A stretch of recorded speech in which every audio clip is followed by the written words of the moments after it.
Bonsoir mes chers auditeurs, mes chères auditrices et bienvenue pour cette nouvelle newsletter, la troisième newsletter de l'année.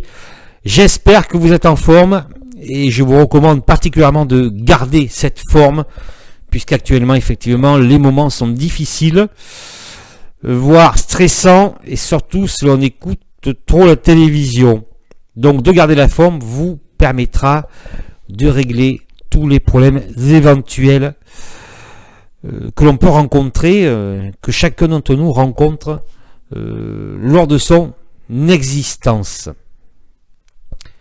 Je viens de dépasser la barre des 800 abonnés et je vous en remercie chaleureusement.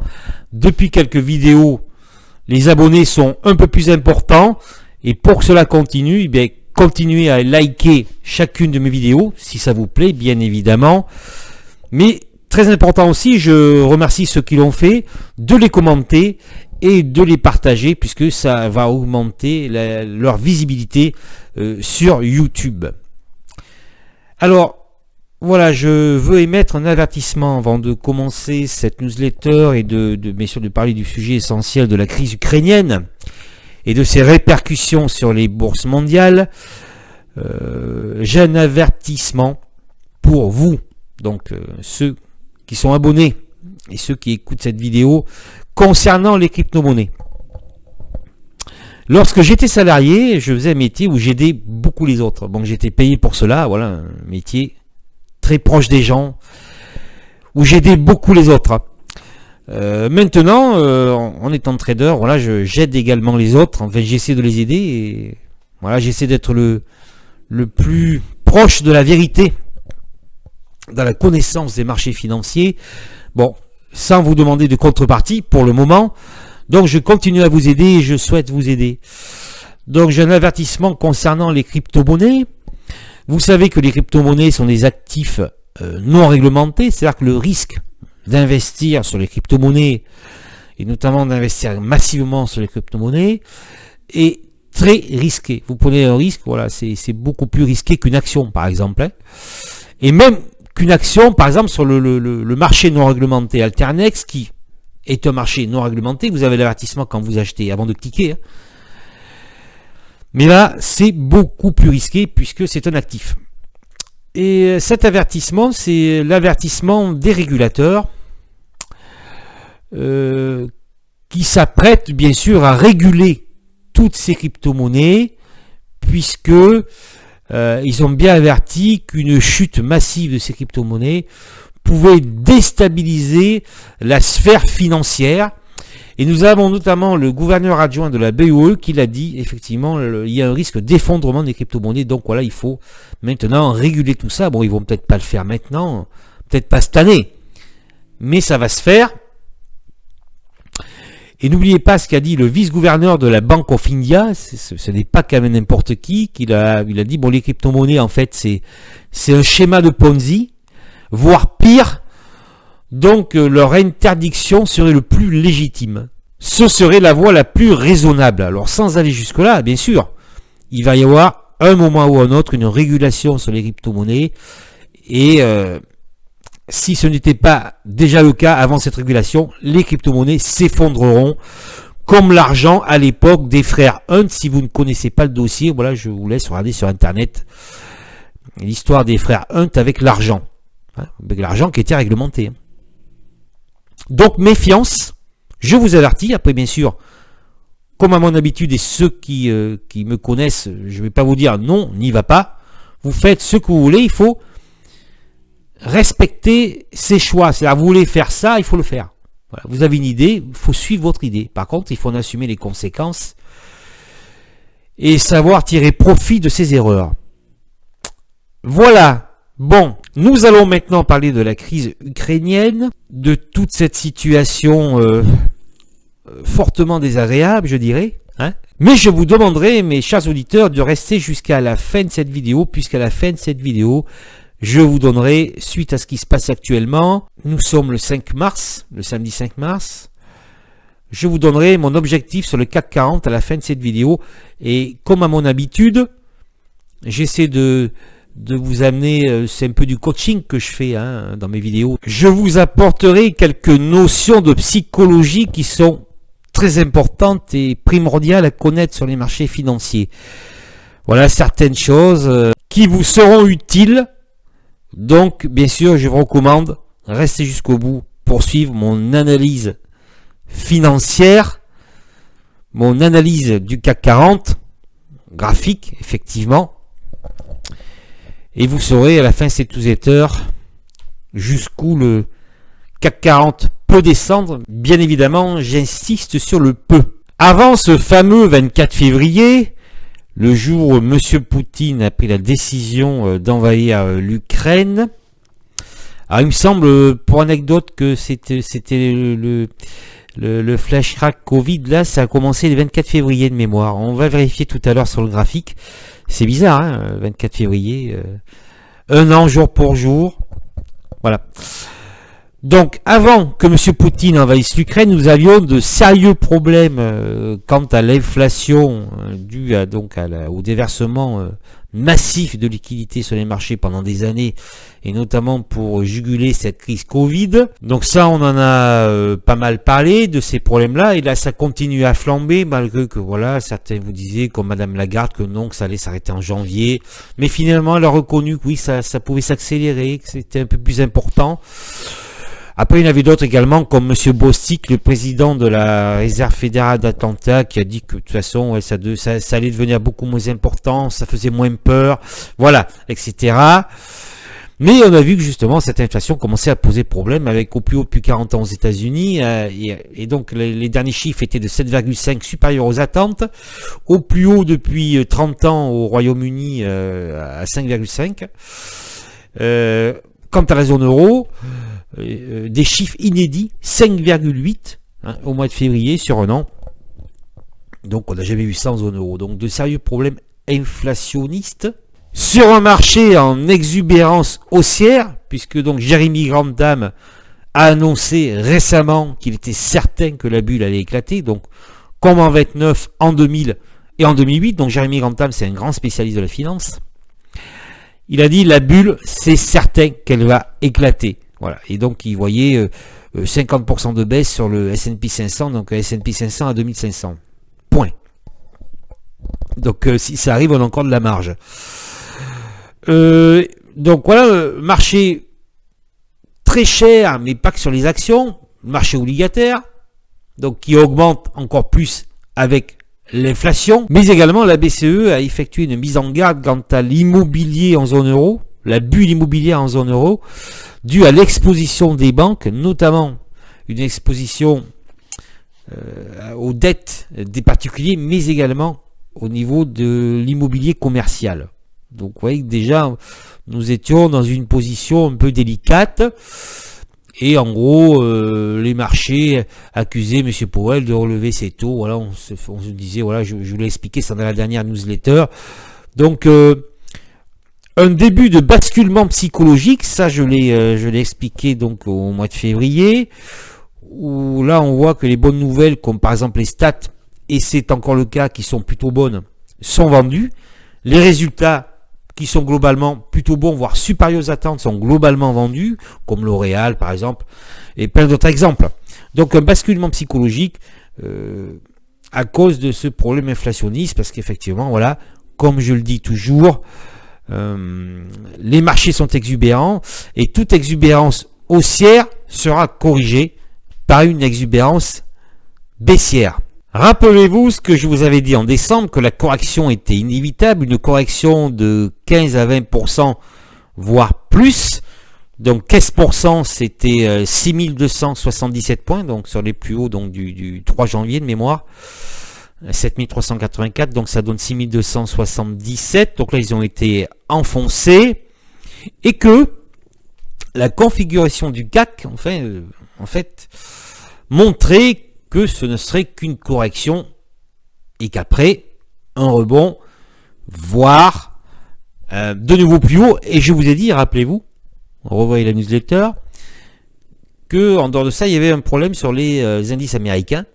C'était plus problématique, dû bien sûr à la parabole, c'est-à-dire que, je le répète, une hausse très très rapide sans petite correction, donc voilà, en ligne droite. Donc il y a pas, quand ça descend, il n'y a pas de support, donc ça descend ben, tout seul. Hein. Voilà. Donc ça c'était le petit problème. Cette correction a bien commencé depuis le 4 janvier, mais les indices tenaient, grosso modo. Hein. Ça, je l'expliquais avec la manipulation algorithmique, c'est-à-dire qu'en fait, il manipule les pondérations, ce qui fait qu'en fait, les indices ne descendaient pas trop, mais en tout cas assez lentement, mais par contre, il y a de violentes corrections sur des valeurs, et là, bien sûr, qui se sont aggravées avec la crise ukrainienne et l'entrée en guerre, donc de la Russie. Donc une guerre, maintenant, en Europe, entre l'Ukraine et la Russie. Alors, comme je vous l'avais expliqué, les marchés vont trouver un prétexte pour faire chuter la bourse, hein, puisque voilà, c'est une bulle, bien sûr une bulle, mais je dirais quasiment tous les actifs, pas que les actions. Et donc voilà, il faut trouver, ça je vous l'ai longuement expliqué. Donc là, le prétexte, après la Réserve fédérale, là, le prétexte vraiment là tout désigné, c'est l'Ukraine. Puisque cette chute, ce basculement psychologique, en fait, si vous voulez, c'est technique.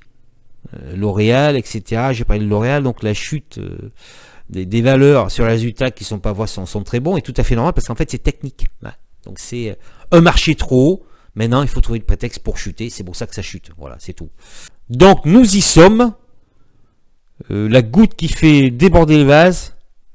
L'Ukraine, et donc le CAC perd 10% sur la semaine. Donc là, la chute s'accélère sur les indices et encore plus sur les actions.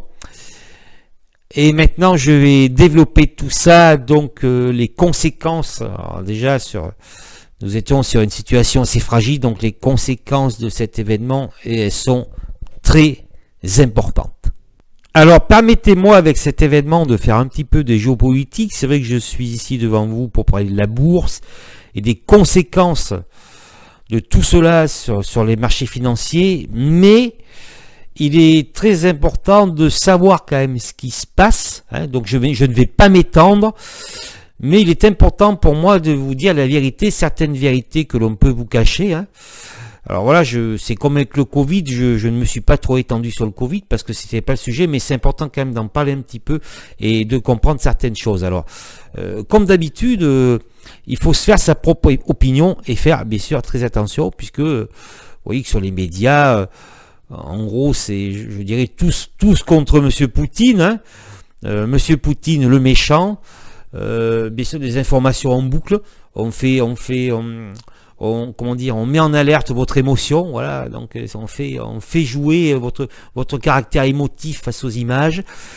Donc, voilà, des fois il faut creuser, et il faut essayer d'aller voir ailleurs, et surtout de pas forcément se fier à ce que l'on vous raconte, et surtout que ce message-là, on vous en parle tout le temps, comme avec le Covid, hein, tout le temps, et on répète les informations, donc ça fait un peu lavage de cerveau. Donc, vous savez, moi je suis quand même quelqu'un qui est très proche de la vérité, donc je n'aime pas trop lorsque les vérités sont cachées. Donc j'ai quelque chose à vous dire concernant cette crise ukrainienne. Après, voilà, je parlerai de ses conséquences sur les marchés financiers. Alors, moi j'ai été très surpris. J'étais très surpris que M. Poutine envahisse l'Ukraine. Je pensais qu'il ne le ferait pas, pour une raison très simple, c'est que la guerre ne résout jamais rien. Hein. Voilà, ce n'est jamais la bonne option, je dirais. Hein. C'est plutôt la pire des options, puisque lors d'une guerre, il y a toujours des innocents qui vont payer, mais vous avez surtout le problème, c'est que l'imprévisibilité de la nature humaine. Hein. Alors, si par exemple vous faites une opération parce que malheureusement il le faut, ou vous jugez vous-même que c'est nécessaire, eh bien il y a certains individus qui vont agir de certaines façons. Voilà, le côté imprévisible, et qui peut, je dirais, poser des problèmes moraux. Je dirais même voir à cette intervention. Je fais juste une petite anecdote. Lorsque Napoléon envahit l'Égypte, voilà, il y a 3 officiers français qui ont commis des exactions sur la population égyptienne. Donc, je ne vous dis pas ce qu'a fait Napoléon, mais voilà. Donc lui, c'est un exemple. C'est-à-dire qu'en fait, Ok, on y va, mais il y a peut-être des gens qui vont mal se comporter. Et là, forcément, eh ben, ça va enfoncer le clou et on va dire, hein, il est encore plus méchant. Hein. C'est ce que je veux dire. Alors, ce qu'il faut savoir, il y a 3 choses à savoir par rapport à cette crise ukrainienne. La première, donc, M. Poutine, c'est le méchant. C'est vrai que c'est très mal, comme je vous dis, ce qu'il a fait. C'est vraiment très mal. Voilà, il est coupable, parfaitement coupable de ce qui se passe. Mais on vous dit, en fait, oui, il ne va pas s'arrêter là, il va continuer, il va faire comme Hitler, etc. Il a commencé par la Crimée, maintenant, voilà, il envahit l'Ukraine, etc., etc. Alors, il faut savoir que la Crimée, c'était une région, et d'ailleurs comme le Donbass, qui est à majorité russe. Hein, dans le Donbass, il faut savoir que l'on parle 95% de la population parle le russe. Hein, il faut le savoir quand même. Donc c'est majoritairement des Russes qui étaient en Crimée. Et il faut savoir que l'armée ukrainienne ne s'est pas opposée à Vladimir Poutine. L'armée ukrainienne est partie. Il n'y a pas eu d'affrontement en fait. D'accord? Parce qu'en fait, la population était pour que M. Poutine prenne position en Crimée. Voilà. Donc ça, c'est la première chose. Hein. Il n'y a pas eu de combat en Crimée. Mais bon, vous allez me dire, ça c'était avant, c'était en 2014.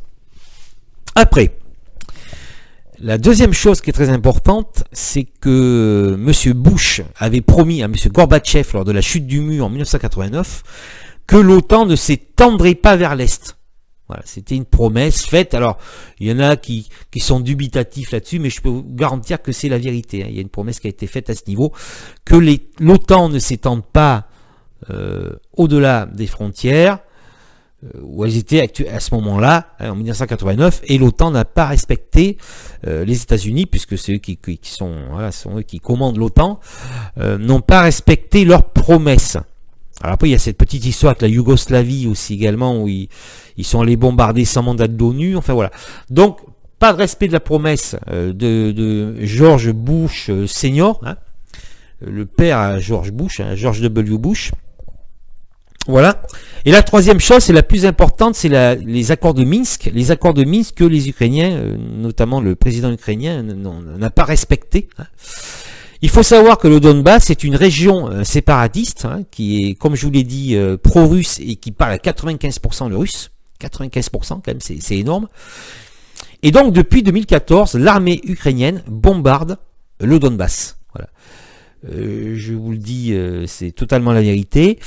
Il y a des bombardements. Et donc les chiffres seraient de 14 000 morts, de 14 000 civils. Donc, et avec des exactions commises par certaines divisions sur la population du Donbass. Voilà. Donc vous avez bien compris ce qui se passe. Hein, en Ukraine, c'est-à-dire l'armée ukrainienne bombarde leurs propres concitoyens dans le Donbass. Voilà. Et quand il y a eu un non-respect en fait de ces accords de Minsk, parce qu'on devait on devait régler ce problème avec le Donbass, si vous voulez, et l'Ukraine s'était engagée. Alors là, il faut chercher un petit peu. Je vais pas développer. Hein, on va pas y parler pendant un quart d'heure, mais c'est très important. Mais Monsieur Zelensky, si vous voulez, l'a dit. Moi, je les respecte pas. Et l'Allemagne et la France n'ont rien dit. En fait, ils ont laissé faire. Donc, il faut savoir que depuis 8 ans. Voilà. L'armée ukrainienne bombardait le Donbass et tuait des civils. Voilà. Donc là, c'est deux choses importantes. Donc on pourrait penser que, voilà, ben on a demandé à M. Poutine, M. Poutine, aidez-nous, aidez-nous. Voilà. Donc on pourrait penser éventuellement que M. Poutine, voilà, c'est quelque part, c'est légitime. Hein. Après, moi, comme je vous dis, ce n'est pas la solution. Mais on peut comprendre quelque part, effectivement, parce qu'il y a des exactions commises, on peut comprendre quelque part pourquoi M. Poutine intervient. L'inconvénient de ce problème-là, c'est qu'il y a une animosité très importante des Américains et des élites européennes envers M. Poutine. Donc, vous voyez, ça, là, je me dis, c'est surtout ce qu'il fallait pas faire. Hein, mais il l'a fait. Voilà, maintenant, nous allons voir les conséquences, justement, de cette crise ukrainienne. La conséquence de tout cela, c'est une augmentation significative des matières premières et en premier lieu du pétrole, donc qui va aggraver encore plus l'inflation. Là, c'est sûr que l'inflation Elle va durer longtemps, même si M. Powell est encore optimiste et qu'il dit que donc à la fin de l'année, ça va gérer en gros cette année. Espérons-le, mais là actuellement, effectivement, c'est extrêmement grave. Et il y a un risque majeur de poussée inflationniste dû aux sanctions américaines et européennes donc contre la Russie. Il y a vraiment un risque d'escalade. C'est vrai que là, comme on dit chez nous, ça sent le sapin, puisque, en gros, voilà, les États-Unis et l'Europe se coupent de la Russie. Les entreprises arrêtent leur production, etc., arrêtent leur commerce, comme LVMH, etc.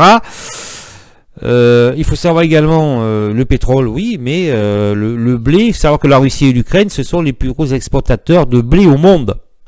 Donc là, ça pose vraiment de vrais problèmes. Et le risque majeur, maintenant, voilà, parce que pour qu'il y ait un crack, il faut qu'il se passe quoi? Il faut qu'il y ait un risque systémique. Voilà. Il faut qu'il y ait un risque systémique. Hein. Cela, on l'a compris, la Banque centrale, elle peut déverser des milliards et sauver l'économie, mais là, s'il y a un risque systémique, hein, une crise systémique, là, par contre, le crack devient inévitable, parce que même si les autorités peuvent intervenir, les investisseurs auront eu le temps de paniquer et de liquider leurs titres. Donc là, il y a un risque systémique majeur, avec donc cette escalade entre la Russie et l'Ukraine et les conséquences, voilà, les sanctions sévères. Hein, donc, bon, certains disent que ça touchera pas trop la Russie, mais bon, voilà, il y a quand même certains problèmes. On voit que Michelin commence à avoir des difficultés d'approvisionnement, donc arrête sa production dans certaines usines en Europe. Voilà. Et donc cette difficulté d'approvisionnement, hein, qui était déjà présente avec le Covid, elle va s'accélérer avec cette crise, puisque voilà, par exemple pour le blé et également le pétrole, mais voilà, ça va poser souci. Et pour plein de composants, le titane par exemple pour Airbus, voilà, il y a plein d'autres composants. Donc risque systémique, parce qu'on voit que par exemple la Société Générale est très exposée en Russie. Donc si ça dure trop longtemps, cela peut avoir de graves conséquences, et de toute façon cela aura de graves conséquences pour les entreprises européennes, pour l'Europe, hein, cette crise, voilà, ça c'est certain. Et pourquoi pas un défaut chez une banque ou un organisme, voilà, qui je dirais provoquerait un crack financier global. Alors dans cette crise, comme avec le Covid, on vous fait peur, voilà, c'est exactement le même procédé. Espérons que ça s'arrête vite et que voilà, que nos élites soient assez intelligentes pour se mettre autour d'une table et discuter sérieusement. Et je ne sais pas si vous avez vu cette information, comme quoi les marchés anticipaient un défaut de la Russie. Oui, voilà, on vous fait peur, voilà, on anticipe un défaut de la Russie. Alors là, c'est comme avec le Donbass et l'OTAN, moi là-dessus, je suis au courant. Hein. À mon avis, ça c'est pas non, parce que déjà la Chine et la Russie, ça marche bien. Et puis il faut savoir que les réserves de change de la Russie, c'est au moins 600 milliards de dollars. Vous avez bien entendu, 600 milliards de dollars à 650 milliards de dollars, plus un fonds souverain de 180 milliards de dollars. Donc voilà, c'est toujours pareil, il faut faire attention. Le mieux, je crois que c'est d'éteindre la télé. Hein. Et on cherche à vous faire peur.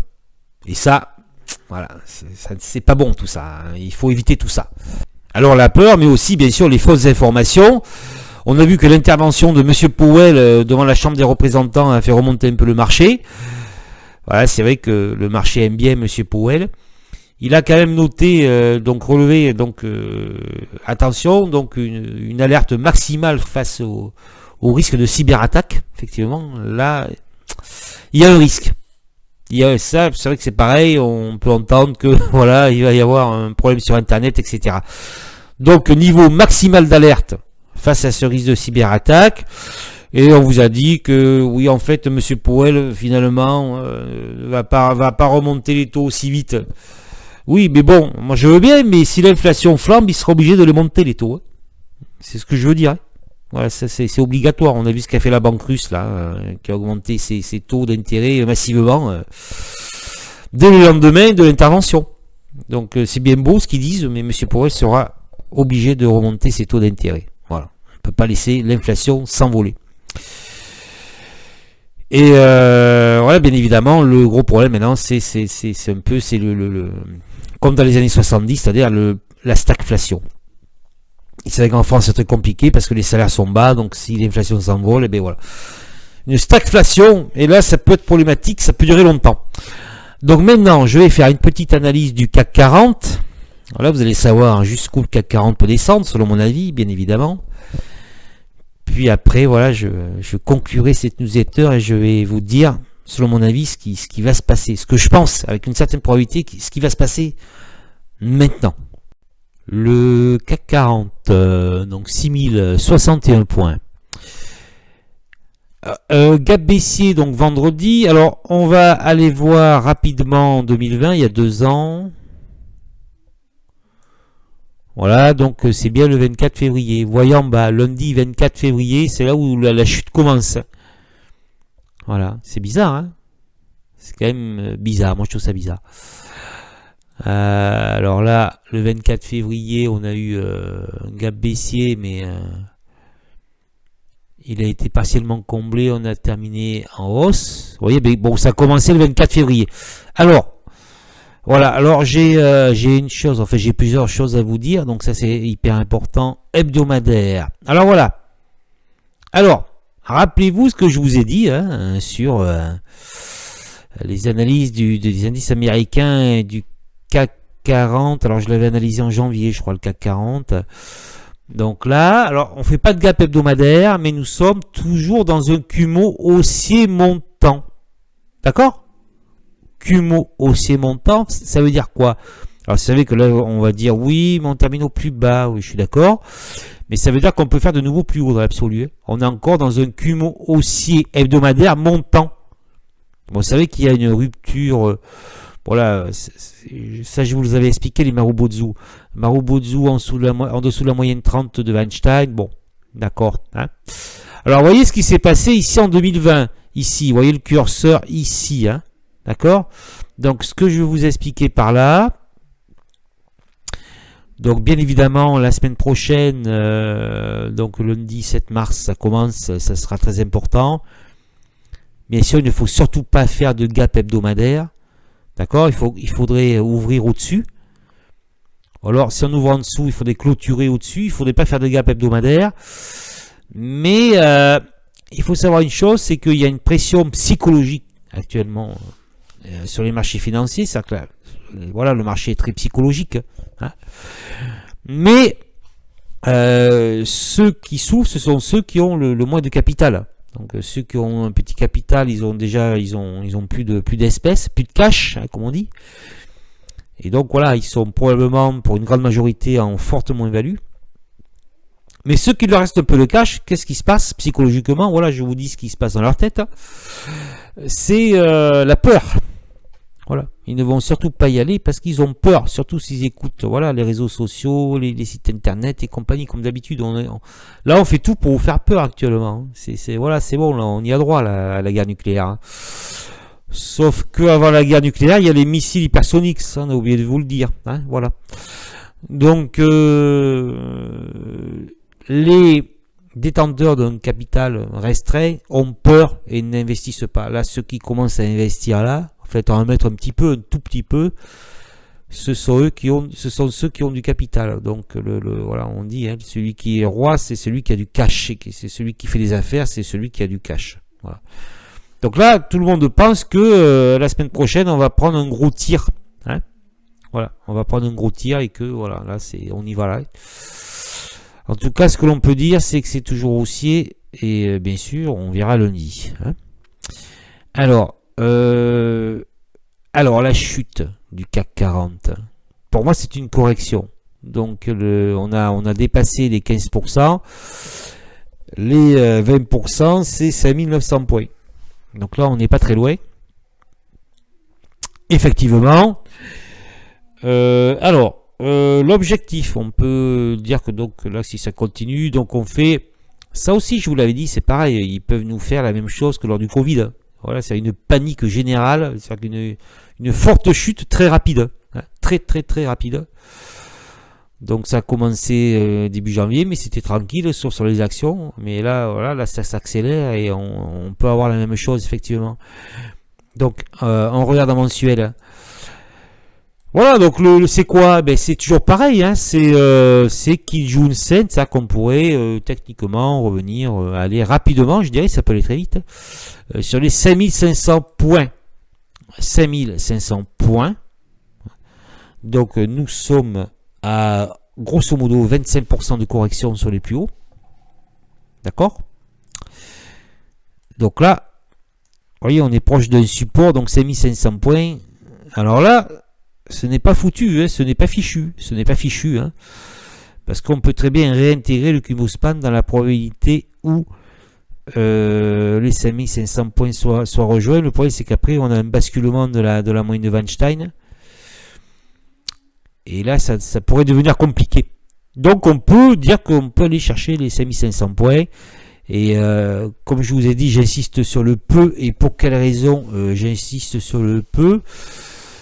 Puisque voilà, on entend toujours dire que l'analyse technique ça fonctionne pas, etc., mais déjà pour donner son opinion, il faut passer des heures sur les graphiques, hein, il faut étudier un peu le truc.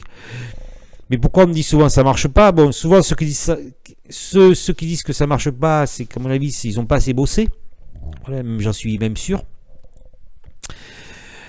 Ça marche pas parce que ça va dépendre de la psychologie. Ça. Quand vous êtes dans un marché normal avec une psychologie normale, une psychologie positive, la plupart du temps, vous avez raison. Vous allez avoir raison.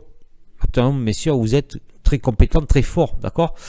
Moi, je peux vous garantir que d'octobre à décembre 2021, et même les premiers ordres que j'ai passés en 2022, voilà, certains... pour une grosse majorité, j'ai été exécuté au centime près. Voilà, donc, d'accord? C'est-à-dire, quand le marché se passe bien, quand ça va bien, et que vous êtes très bon technique, vous allez avoir raison souvent, d'accord?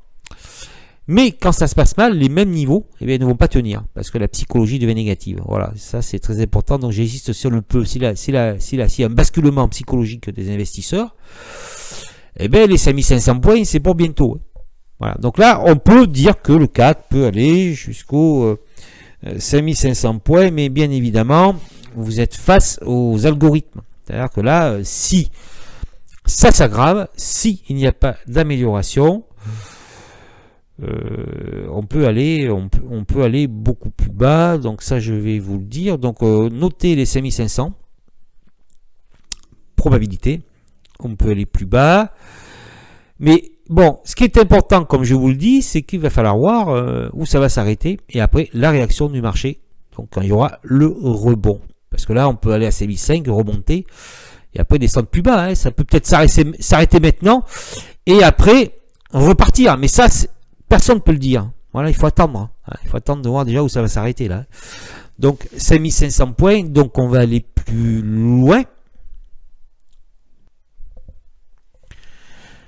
5500 points Kijun-sen mensuel, donc là si on y va ça devrait repartir, il devrait y avoir une réaction du marché et un rebond technique, donc on va voir déjà si on y va, d'accord. Donc ça c'est une possibilité d'atteindre grosso modo les 5500 points, soit 25% de correction, mais nous pouvons dépasser les 30% de correction selon moi. C'est une possibilité parce que vous vous rappelez avec le Covid, hein, mais non, c'est pas possible. Voilà, donc il faut savoir que tout est possible et surtout avec les algorithmes, d'accord. Donc on peut avoir ce qu'on appelle une correction algorithmique, une extension algorithmique j'appelle ça une extension algorithmique de un peu plus de 10% jusqu'aux 4850 points, mais au grand maximum. Hein. Là, ce n'est pas impossible, ça dépend de ce qui va se passer. Hein. Voilà, ça dépend de ce qui va se passer. Et vous voyez ici que vous avez un gap hebdomadaire ici, hein, grosso modo en dessous des 5000 points, donc on pourrait revenir le chercher. Donc, mais bon, après je pense que si on va vers les 4850, là il y aurait un rebond extrêmement violent, mais ce rebond extrêmement violent peut intervenir au niveau des 5500 points. Bien évidemment, on va espérer que tout s'arrange. Enfin voilà, je dirais que ça se calme déjà et on verra lundi. Voilà, restez encore, puisque là je vais vous dire, après vous avoir fourni cette analyse, je vais vous dire moi ce que je pense de tout ça et ce qui va se passer, comment je vois la chose là d'ici, d'ici, enfin sur en gros 5-6 semaines là. Voilà, ok. Voilà, donc la correction peut continuer, mais il faut savoir que c'est tout à fait légitime, puisque voilà, le marché était très haut. Et donc cette correction significative, tout le monde l'attendait depuis très longtemps. Il y en a bien sûr qui ont shorté beaucoup trop tôt, qui ne sont plus là. Voilà. Mais on peut avoir 20-25%, voire plus de 30%, éventuellement.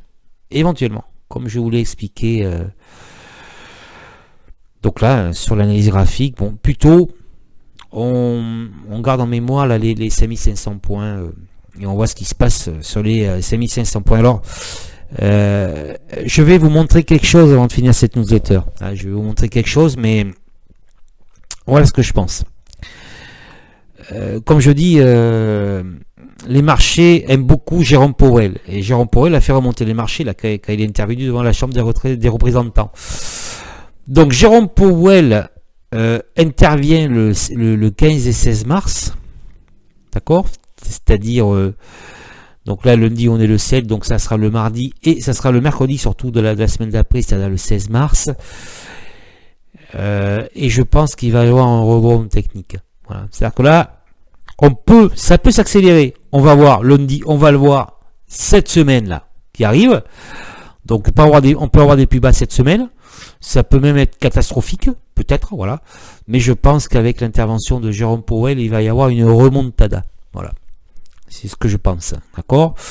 Les résultats au mois d'avril du premier trimestre, c'est vers le 10, je crois, pour les Américains. Enfin, vers mi-avril. Donc là, on peut avoir, avec l'intervention de Jérôme Powell, un rebond technique assez violent sur le marché financier. Donc, pourquoi je dis ça ? Je vais vous dire pourquoi je dis ça. Parce que mars et avril sont plutôt des mois haussiers. Mais bon, vous allez me dire que les algos, tout est possible. C'est vrai. Parce que juin et août sont les pires mois de l'année, mais les deux derniers mois de juin et d'août sont exceptionnels. Mais ça, c'est fait exprès, bien sûr. Oui, mais surtout, voilà, je vous l'ai dit, il y a 3 choses importantes. La remontée des taux d'intérêt. La remontée des taux d'intérêt est bonne pour les actions. Je vous ai dit, le point, c'est comme on était en bulle, ça peut créer des problèmes au départ. Mais remonter les taux d'intérêt, c'est plutôt bon pour les actions. D'accord ? Donc, 1. 2, les stats sont plutôt bonnes et résistent bien. Donc là, il peut y avoir un passage à vide, c'est vrai, mais bon. 3, les résultats sont bons, voire exceptionnels. Après, vous allez me dire, si au plus haut, voilà, c'est quand les résultats sont plus hauts que ça commence à vendre, il peut y avoir un passage à vide, mais voilà, ce sont 3 éléments très importants, et à Jérôme Powell. Et donc, je pense qu'on peut avoir un rebond technique violent, voilà, de quelques semaines. Et après, bien sûr, on verra la suite. Et d'ici là, bien sûr, on va se retrouver. Parce que début avril, je présenterai la newsletter. J'aime bien la faire en début de mois, c'est très important.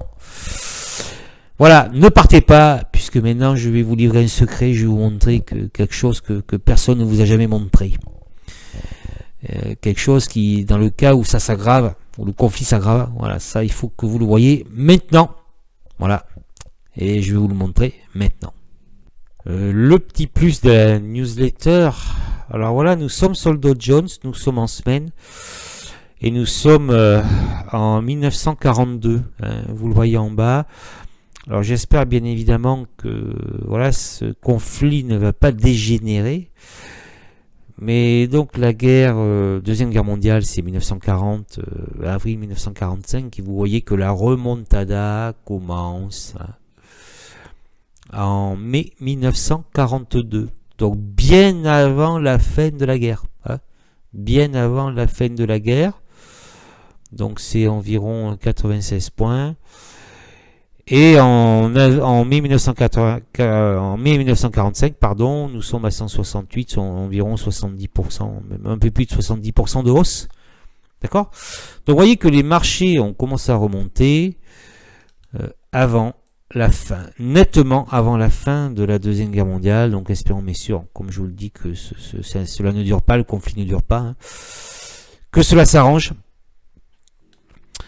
Mais voilà, donc on va chercher à vous faire peur, à vous dire surtout non, surtout n'y allez pas, vendez tout, c'est la fin, c'est fini.